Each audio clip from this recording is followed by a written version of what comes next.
솔로몬 행각에서 성전 미문에 있는 안전뱅이가 40세 됐어요.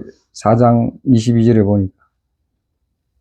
그래, 은과 금은 없어도 내게 있는 건 내게 주노니 하면서 예수의 이름으로 일어나 걸어라 하는, 예수의 이름으로 일어나 걸어라.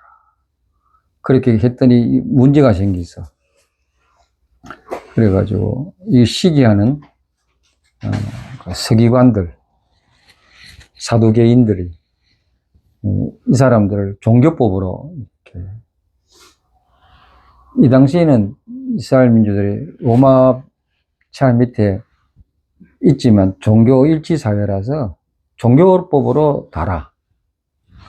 이란처럼 종교법을 다루면서 그가 하나님을 모독한다. 그 마음이, 예수가 우리들에 서 죽었는데 네가 뭐 또 예수님 이름으로 곤쳤느냐. 그래서 너가 죽인 사람이 그 예수가 살아나서 우리가 예수 이름으로 곤친다. 예수 이름을 계속 얘기를 하고 있는 거예요. 그래서 제가 잡혀가도 예수 이름으로 얘기하고 예수 이름으로 건강하게 되었고, 그래서 제가 사도행전 4장 1절 22절을 읽으면서 설교 제목을 뽑았는 게 우리의 인생을 예수로 해석하라. 우리의 인생을, 모든 사건 정황들을 예수로 해석하는 거.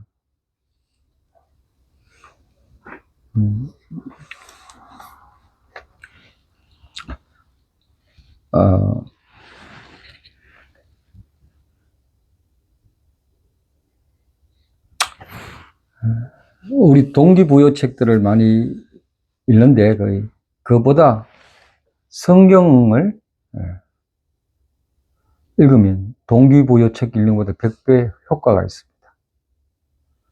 성경책을 읽으면 나의 인생을 예수로 이렇게 해석하기 때문에 굉장한 힘과 능력과 용기가 일어나는 것입니다. 그래서 설교 제목을 우리의 인생을 예수로 해석하라 이렇게 했습니다. 본문은 사도행전 1절에서 22절. 사도행전 4장 7절에서 10절을 이렇게 한번 보십시오.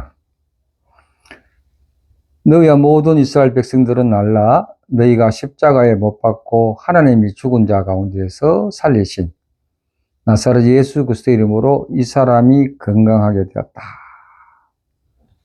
건강하게 되어 너희 앞에 섰다. 아주 10절에 글이 나와 있어요. 이 제자가 서기관과 백성의 관리들이 장로들에게 종교법으로 감옥에 갈지 모르는데 아주 위기봉착에 되어 있는데 그 관리들 앞에 대담한 말을 합니다. 그 공회에서 너희가 무슨 권세로 이렇게 했느냐? 그 베드로가 하는 말이 나사렛 예수 그리스도 이름으로 했다.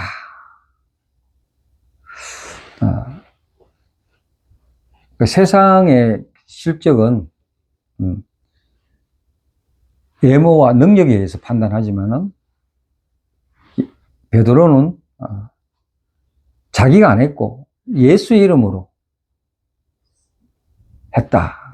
예수의 님으로 해석하는 거예요. 그 사도들에게 있어서 예수 이름은 기적의 근원이고 해석의 열쇠였습니다. 그래서 오늘 예수로 해석하라. 첫째, 우리가 어떻게 해석하느냐? 예수 이름으로 해석해야 돼요. 세상을 해석하는 거예요. 해석은 잘해야 됩니다.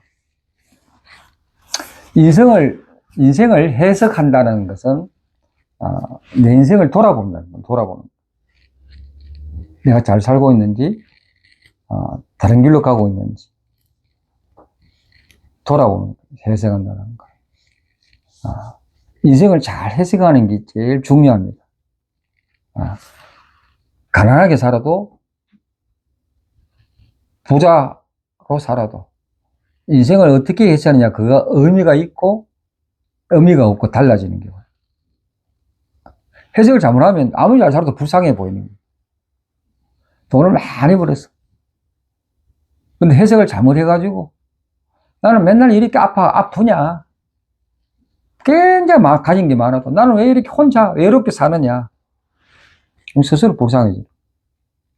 아무리 없어도 해석을 잘하면 풍족하게 되고 많은 사람이 따라와요.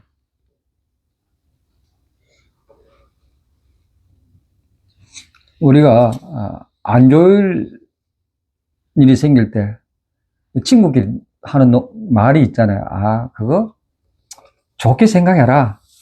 남이 흥담하고 힘들어도 좋게 생각하라. 그냥 우리 한국말 툭 던지는 말 있잖아요.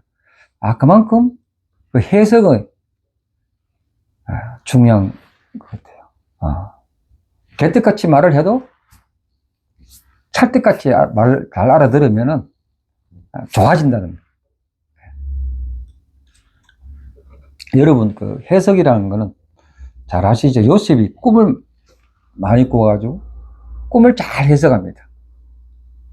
창세기 8장 40절에 그 해석은 이렇게 말합니다. 창세기 8장 40절에 해석은 하나님께 있다라고 얘기합니다. 아주 재밌는, 아주 흥미로운 얘기를 하고 있어요. 왜 그 얘기가 어떻게 되냐면은, 요셉이 어찌어찌 하다 보니까 억울하게 감옥에 들어가게 됩니다. 감옥에 들어가서 그 감옥에서 열심히 남에게 모범수로 있는 거예요. 그럴 찰나에 궁에서 일하는 바로왕 옆에서 일하는 신하가 2명이 들어왔어요. 한 명의 신하는 술을 잘 관리하는 신하, 한 명의 신하는 음식을 잘 관리하는 신하. 둘이 어느 날 동시에 꿈을 꿨어. 그 꿈이 하도 이상해서 요셉한테 물어봅니다. 그 요셉이 하는 말이 8장 40절에 이렇게 말해요. 8장.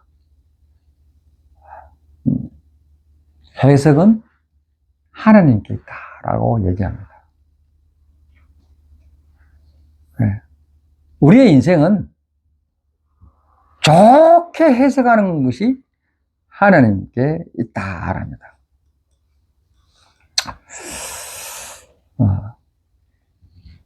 꿈보다 해몽이 좋다는 말이, 그런 말이 있듯이,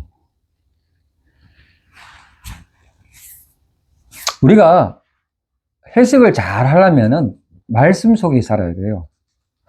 왜 그러냐가 제가 묵상을 해봤어요. 하나님 말씀은 그냥 글이 아니고 하나님의 숨이 들어갑니다. 숨이라는 게 뭐냐? 영이 들어갔다는 말이에요. 그 영이 내 안에 들어가는 거예요. 그 말씀이 있어가 그 말씀을 내가 먹으면은 그 살아있는 말씀이 들어오는 거예요. 내가 예수님을 믿으니까 예수의 영이 있는 거예요. 또 말씀이 들어오잖아요. 그게 살아있으니까 카운팅이 되는 거야.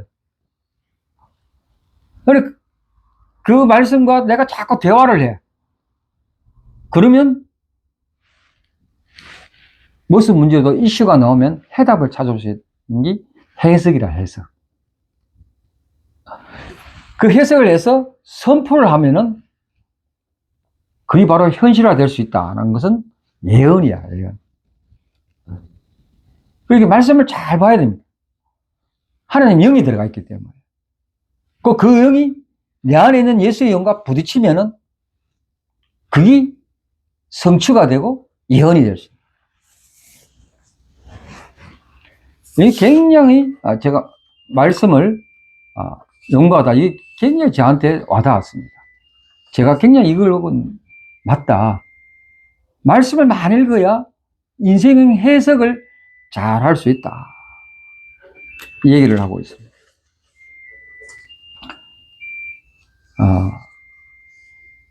해석을 잘하면은 이렇게 합니다. 바울 사도가 무엇을 하든지 말에나 일에나 다 주 예수 이름으로 하라는 거예요. 그리고 감사하라. 감사하라. 이 고린도서 3장 17절입니다. 해석을 예수 이름으로 해야 감사함이 나오는 거예요. 뭐 고난의 일을 생겨도 예수님께서 이 일을 통해서 무엇을 하실런가라고 이렇게 탁 한 숨을 템포를 늦춰보는 거예요. 상고해보는 거예요. 그리고 그렇게 해석을 해보는 거예요. 그러면은 뭔가 답이 나온다. 솔루션이 나온다.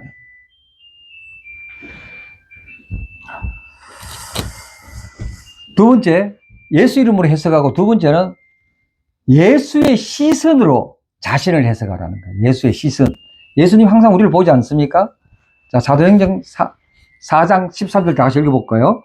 그들이 베드로와 요한이 담대하게 말함을 보고 그들을 본래 학문 없는 범위로 알았다가 이상히 여기며 또 전에 예수와 함께 있던 줄을 알고.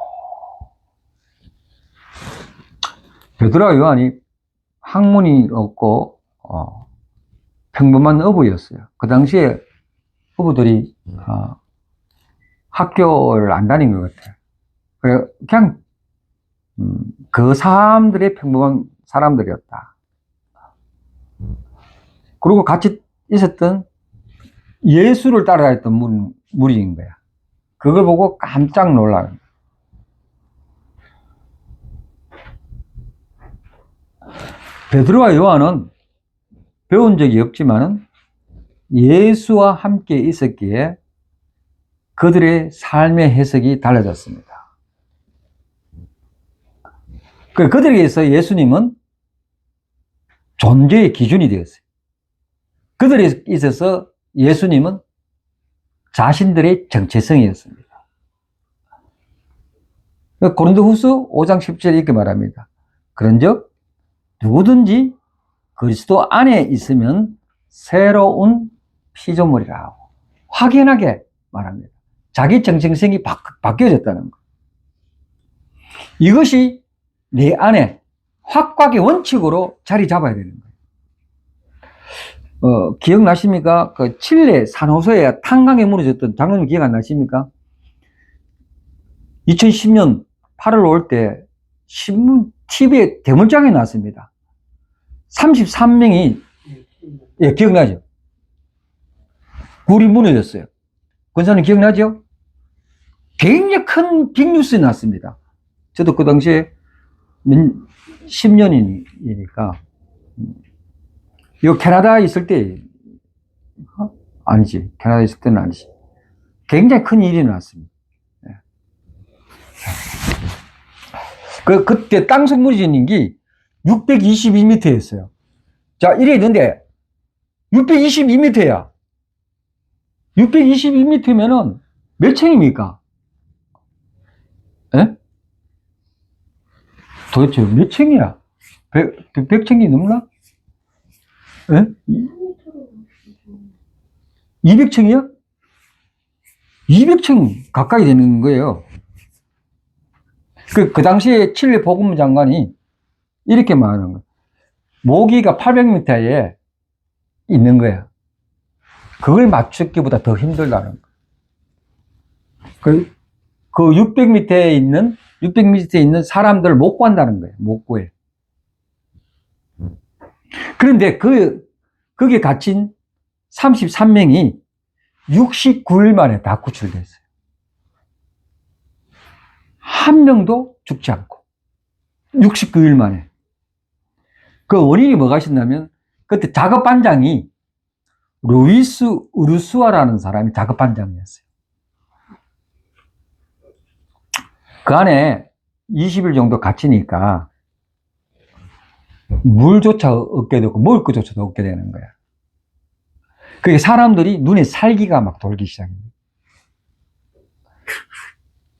한 명이 먼저 죽으면 자기가 먹을 게 더 있고 물도 더 먹잖아. 살기가 막 돌았대. 그때 루이스가 작업 반장이 딱 이렇게 말합니다.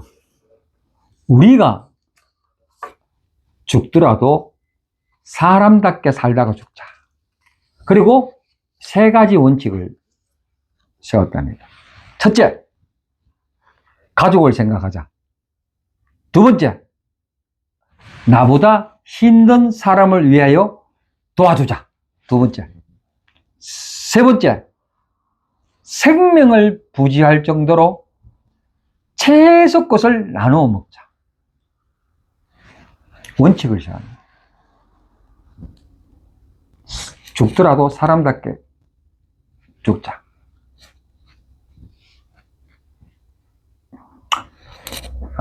우리가 예수 믿는 원칙이 있어야 된다.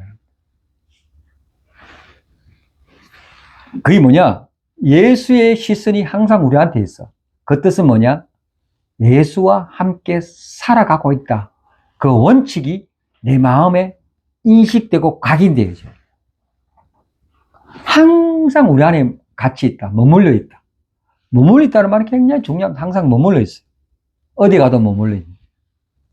이 원칙, 인식이 있어야 되는 거야. 예수의 시선이 나와 함께 있다. 미국의 유명한 시각장애 피아니스트 브라이언 톰이라는 사람이 8세에 실명이 되었어요. 그래, 그분이 예수를 믿고 난 다음에 이렇게 말을 했습니다.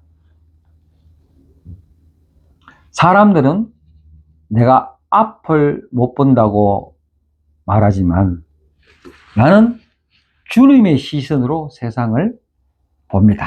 아주 멋진 말합니다. 자기는 장님이지만 오히려 나는 주님의 시선으로 세상을 본다. 그렇게 해서 그 연주가 많은 영혼들에게 절망하는 영혼의 위로가 되고 있어요.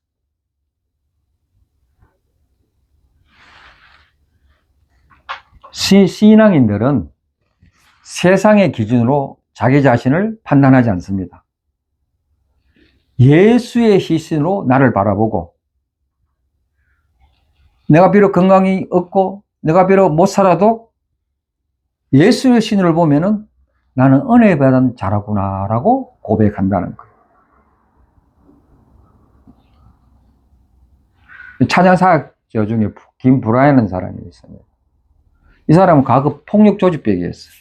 마약으로 얼룩진 사람이었어요. 근데 예수를 만나고 완전히 바뀌어버렸어요. 찬양사역자로 많은 사람들을 전도하고 있어요. 그는 이렇게 말하고 있습니다. 예수님은 나의 과거가 아니라 그분의 은혜로 나를 보고 있다. 예수님은 과거의 나로 보지 않는, 더 이상 안 본다는 거예요. 자기의 시선, 그 은혜로 나를 보고 있다. 그렇습니다. 우리가 과거가 어떻든 내가 지금 현재 죄인이든 관계, 이후로 예수님이 계속 나를 바라보고 있다. 이 인식을 계속 하는 거예요. 이 인식을. 그러면 그 은혜가 본물이 터져버려요. 그래 되시기 바랍니다. 힘듭니까? 마음이 답답하고 힘듭니까? 치고 못 올라갑니까? 아니다, 야. 예수님이 쫙 흘러넘쳐. 은혜는 하늘에서 내려오는 거야. 그 은혜가 정지된 게 아니고, 성경을 보세요. 맨날 진행으로 넘어왔지. 보이지 않는 게, 기적이 일어날 수 없는 게, 하늘에서 coming 오면 자꾸 오는 게 은혜라는 거예요. 과거 그게 아니고 자꾸 오는. 할렐루야. 우리가 그런 사람이에요, 우리가. 희망을 주는 말씀이에요. 희망을 주는. 또 예수로 인생을 해석하라는 말은 세 번째는 뭐예요? 예수의 복음으로 고난을 해석하라는 거예요. 사도행전 4장 19절에서 20절 같이 한번 읽어봅시다. 사도행전 4장 19절에서 20절 시작. 베드로와 4번입니다. 나눠서 4번 시작. 베드로와 요한이 대답하여 이르되 하나님 앞에서 너희 말을 듣는 것이 하나님 말씀을 듣는 것보다 옳은가 판단하라. 우리는 보고 들은 것을 말하지 아니할 수가 없다. 나는 예수의 일이 이루어졌는데 예수님 말씀을 네가 끊어? 안 된다 이거라. 그거 예수의 말을 하도 내가 함으로 고난받는 거 관계없다. 사도들을 이 관리인들이, 장로들이, 제사장들이, 사두개인들이 유혹을 하지만 그는 고난을 막 억압하지만 오히려 하나님의 뜻을 이루는 통로로 말하고 있습니다. 바울이 예수님을 해석을 잘 했어요. 예수님이 인간이 말할 수 없는 십자가로 돌아가셨잖아요. 바울이 어떻게 해석하냐면요. 예수님은 옛날에 양을 잡아가 하나님과 화목제물을 했는데 그게 아니고 예수님이 화목제물이 됐다. 예수님을 이렇게 해석합니다. 예수님을 하나님과 인간을 화목하기 위해서 화목제물로 해석해버립니다. 즉 바울 사도들의 해석은 하나님 뜻이 담기게 한 거야. 이 말은 뭐냐? 우리의 모든 여러 가지에 일어나는 일들을 거기에 하나님 뜻이 있다고 담아두는 거예요. 해석을 그렇게 하는 거예요. 우연이 없다 이 말입니다. 거기에는 뭔가 하나님 뜻이 있다 담아두는 거예요. 즉 해석을 내가 보는 사람들이 세상을 바라보는 입장이 아니고 하나님 뜻이 담기게 하는 하나님의 입장으로 해석하는 거예요. 그럴 때 하나님의 해석의 뜻에 맞게 해석한다는 것은 인생의 참된 의미를 발견할 수 있다는 거예요. 자, 예를 들어서 내가 왜 캐나다에 왔지? 가장 제가 의문나게 하는 사건들이 있어요. 우리 아이들이 3명이 다 병원에서 한 40일간 입원해가 죽음을 왔다 갔다 했을 때 그때 내가 왜 캐나다에 와서 이 고생을 했지? 왜 잠을 이루지 못했어요? 죽음의 직전까지. 지금도 인간으로 볼 때 육체적으로 저 안에는 고생하고 있는데 왜 여기까지 와서 이런 고생을 하느냐. 다르게 인간적으로 해석하면 그렇게 해석할 수 있는 거예요. 그건 내 입장으로 해석하는 거예요. 이걸 돌려서 하나님 입장으로 어떻게 생각할 건가. 이 캐나다에 와서 고국을 떠나서 왜 이렇게 고생하는가. 왜 사서 고생하는가. 그렇게 하면 인생의 의미가 하나도 못 찾는다.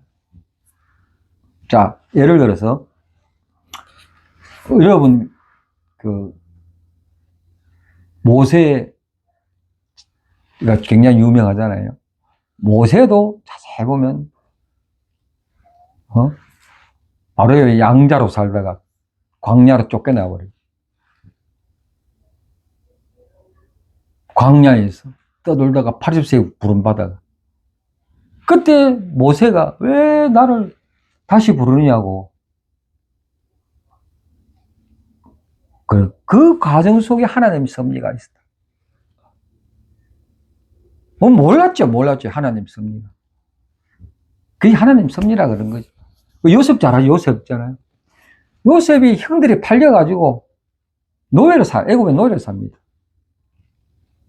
노예로 살다가 이렇게 꼼긋한 해석 잘해야 총독이 되지 않습니까?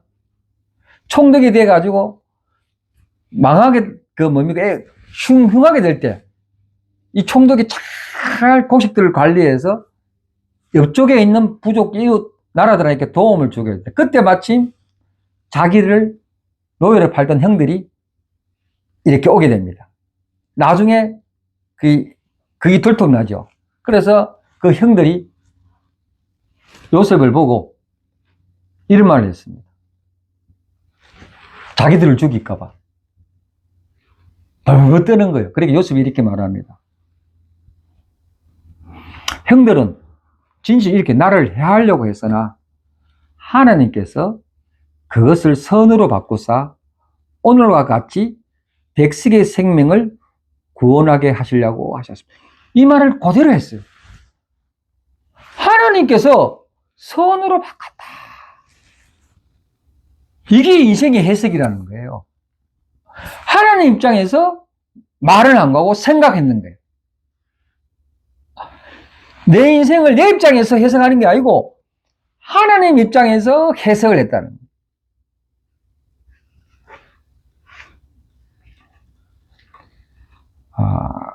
이게 굉장히 중요한 얘기입니다. 제가 전도사 시절에 우연히 만난 내보다 많은 형의 전도사님이죠. 이분을 가글을 보니까 그 서울에 그 평창동 아십니까? 평창동? 권사님 평창동.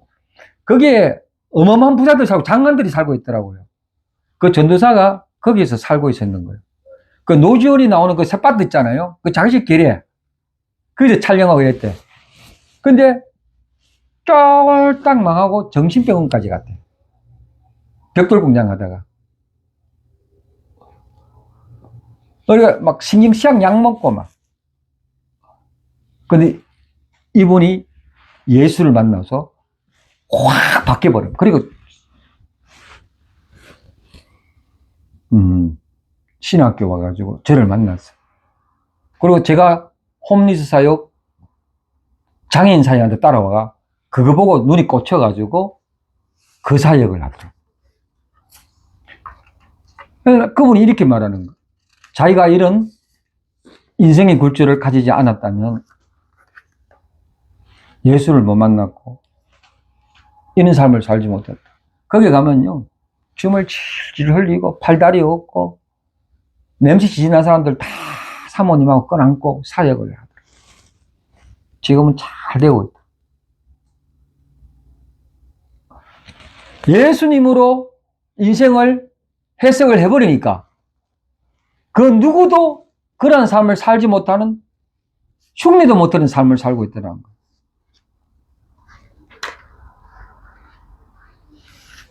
제가 중국에 이렇게 간 원인이 하나 그때 한번 단기로 갔다 왔는데 북한 탈주했던 사람을 만나기 위해서 몰래 만났어요. 두만강 그 삼촌이라 몰래가 만나가지고 그분의 인생을 녹음도 하기도 하고 왔는데 막 병도 걸리고 너무 힘든데 근데 그런 사람들이 있어요. 근데 이런 사람들이 예수를 만나가 북한에 살 수 없는데 자기가 예수를 만나서 예수를 전한다고 다시 들어가는 사람이 종종 생깁니다.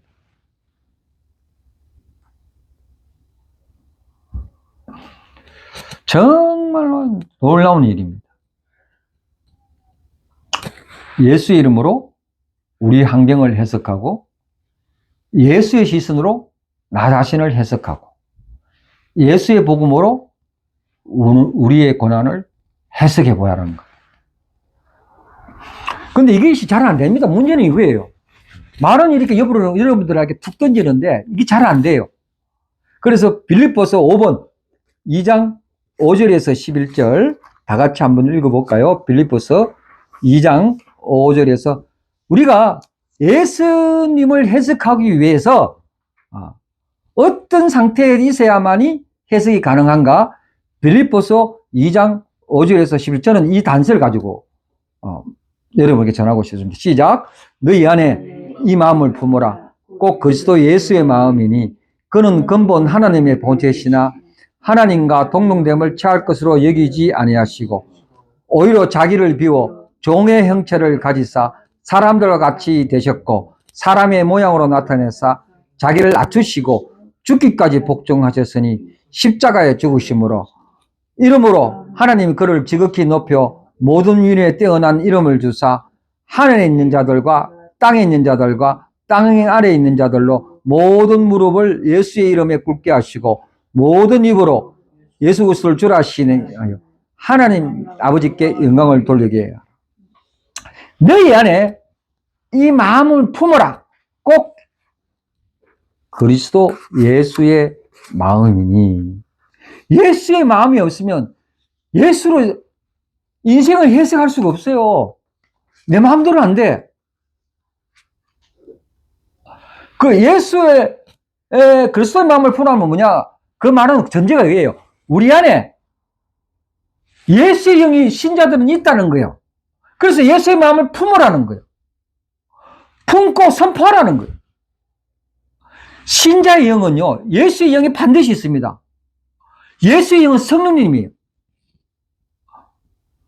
예수의 영을 품으라는 것은 뭐냐? 그것은 생명으로 잉태하라, 생명으로.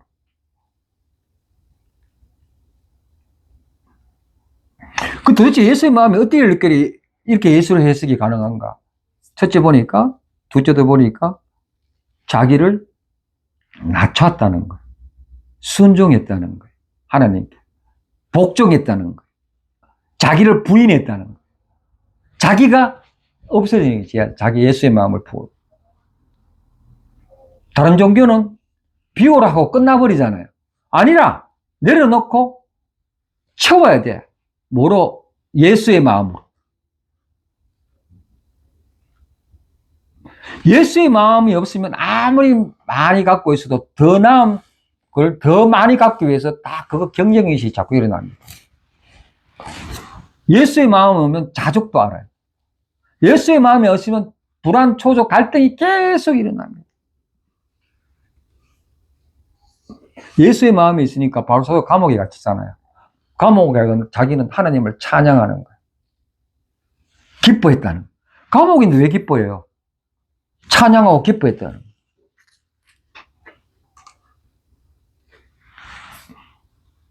우리는 내려놓고 채우는 겁니다. 무엇으로? 예수의 마음으로.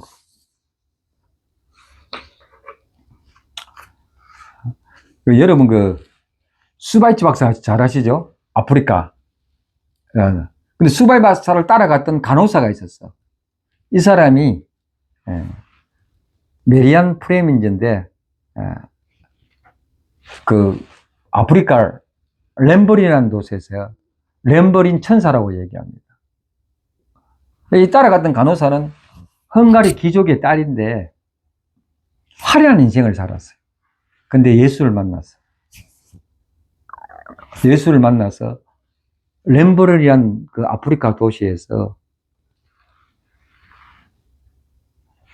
아기들을 모욕시키고 문둥병자에게 밥을 먹여주고 같이 울고 그렇게 인생을 그렇게 헌신했다는 거예요. 수바치와 함께. 그리고 그분 하는 말이 인생을 그 화려한 인생보다 여기서 내가 인생이 이것이 가장 행복한 삶을 살았다라고 자서전에 기록합니다.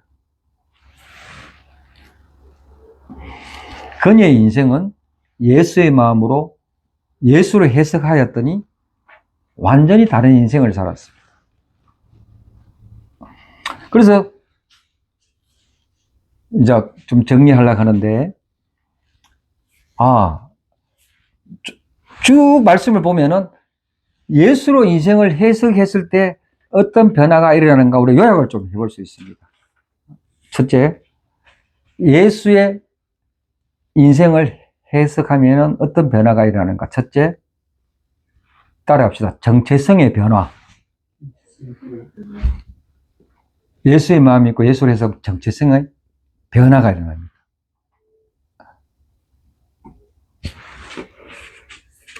두 번째는 뭐냐? 위에서 난 자처럼 삶이 바뀝니다. 땅 사람이 아니고 하늘의 사람. 7번 골로새서 3장 1절에서 2절 한번 읽어볼까요? 골로새서 3장 1절에서 2절 시작. 그러므로 너희가 그리스도와 함께 다시 살렸음을 받았으면 위의 것을 찾아라. 거기에는 하나님께서 하나님 우편에 앉아 계시니라. 위의 것을 생각하고 땅의 것을 생각하지 말라. 예수로 인생을 해석한 것은 하늘에 참으로 빛난 하늘의 가치를만 생각하라 이 뜻이. 정체성이 일어나고 하늘 것을 바뀌는 거예요. 세 번째는 뭐냐? 관점의 변화가 일어나는 거예요. 예수의 인생은 관점의 변화가 일어나는 거예요. 8번 데살로니가 전서 5장 18절 시작. 범사에 감사하라. 이것이 그리스도 안에서 너희를 향하신 하나님의 뜻이라는 거예요. 불평불만하지 마라. 어떤 것이 없고 배고프도 감사하라. 범사야. 관점의 변화가 바뀝니다. 예수의 인생 바뀌면 해석하면 관점의 변화가 있다는 거예요. 왜? 영적인 안목이 생깁니다. 영적인 안목이. 영적 안목이 생기는 거예요. 관점의 변화죠. 고린도후서 4장 18절 9번 시작. 우리가 주목하는 것은 보이지 않는 것이요 보이지 않는 것이니 보이는 것은 잠깐이요 보이지 않는 것을 영원합니다. 관점이 뭐예요? 눈앞에 보이는 것은 그것 따라 해석하지 말라는 거야. 잡았다는 것 가지고 해석하지 말라는 거야. 안 잡았지만 그 뒤에 넘은 걸 생각하라. 왜 그렇게 할 수 있느냐? 10번 빌립보서 4장 6절에서 7번 시작. 아무것도 염려하지 말고 다만 모든 일에 기도와 간구로 너희 구할 것을 감사함으로 하나님께 아뢰라. 그리하면 모든 지각에 뛰어난 하나님의 평강이 그리스도 예수 안에서 너희 마음과 생각을 지키시리라. 예수로 삶을 해석하면은 외적 상황이 어렵더라도 내면에는 하나님이 주시는 평안이 자리 잡게 됩니다. 이거는 예언적인 말이에요. 완전 예언적인 말이에요. 지금 평안이 없잖아요. 예수 이름으로 간구하면 평안해진다. 말씀으로 선포하는 거예요. 눈앞에 파도가 넘어가잖아. 눈앞에 말할 수 없는 여러 가지 변명할 이유들이 많아져. 갑작스럽게 교통사고가 나. 갑작스럽게 뭔가 콩팥이 하나 없어지려고 그래. 그러면 감사하라. 지각에 뛰어나신 분이 알고 있다. 제가 이를 말하는 건요, 긍정적인 사고를 얘기하는 게 아니라네요. 그거 아닙니다. 저는 싫어합니다. 자꾸 긍정. 이거는 성령님이 주시는 초월적인 평강입니다.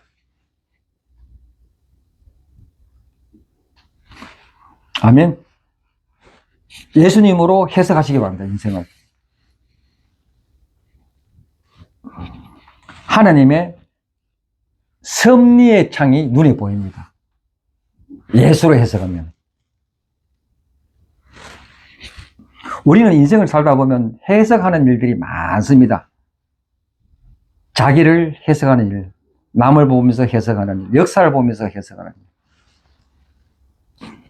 왜 캐나다까지 왔어? 왜 스페인까지 왔어? 왜 아르헨티나까지 왔어? 미국에까지 왔어? 내가 한국에 살고 다른 데 살았더라면 이렇게 얘기합니다. 저와 여러분 중에도 돌아보니까 잘 살았다는 분도 계시고 어쩌다 좋은 세월 이렇게 보냈지라는 사람도 있을 것이고 어떤 사람은 다시 한번 태어났으면 살았으면 좋겠다는 분도 계시고 어제 잘 웃기네 돼. 니 다시 태어나면 다시 아내하고 살 거냐 물어보면 반대로 아내보고 다시 남편 태어나면 살 거냐 물어보면 어떻게 대답합니까?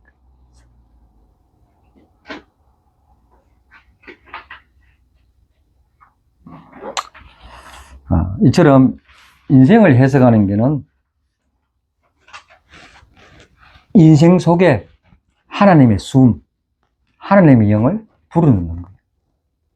해석은 하나님의 영을 불어넣는 거예요. 하나님의 영을 불어넣으면 인카운팅이 돼가지고 거기 성취가 되고 예언이 되는 거예요. 여러분, 해석을 잘해서 예수의 영으로 한번 신나게 살아보자. 해석을 잘해야 인생의 방향을 잘 잡을 수 있어요. 열심히 사는 게 중요하잖아. 사는 것도 중요하지. 그보다 더 중요한 거, 방향을 못 잡으면은 예수로 해석하지 못한 방향을 못 잡는 거예요. 열심히 살아가는데 nothing 돼버려. 100%입니다, 이거는. 예수의 영을 잡아놓고, 예수의 시각으로 보고, 예수의 시선으로 보고, 예수의 해석으로 하고 하면 방향이 잡히고, 열심히 사는 거 뿌려지면 엄청난 파워가 일어나요. 그 다음에 신나게 살아가요. 제가 늦게 여러분들 만나 신나게 살아갑니다. 예배 드리고 찬양하고. 힘들더라고. 그 이슬이 더 기쁜 거야. 잠이 와도 기쁘고, 피곤해도 좋고. 할렐루야. 여러분, 따라합시다. 우리의 인생을 예수로 살자. 우리의 인생을 예수로 살자. 기도하겠습니다.